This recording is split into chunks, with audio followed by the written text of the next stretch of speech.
হাসরের ময়দানে আল্লাহ তাআলা যখন ফেরেশতাদের মাধ্যমে আগুনের শিকল দিয়ে টেনে জাহান্নামকে হাসরের মাঠে এনে দাঁড় করাবে, মনে করেন এখানে আইনা রাখবে, আমরা সবাই তাকাবো, এরকম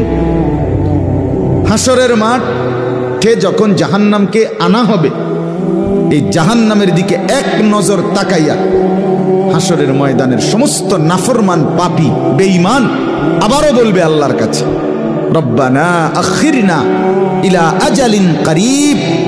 আল্লাহ একটু সময়ের জন্য দুনিয়াটা আবার ফেরত দেন, হায়াত আবার ফেরত, সময়গুলো আরেকবার দেন, আরেকটু সময় দেন, নজিব দাওয়াতাক,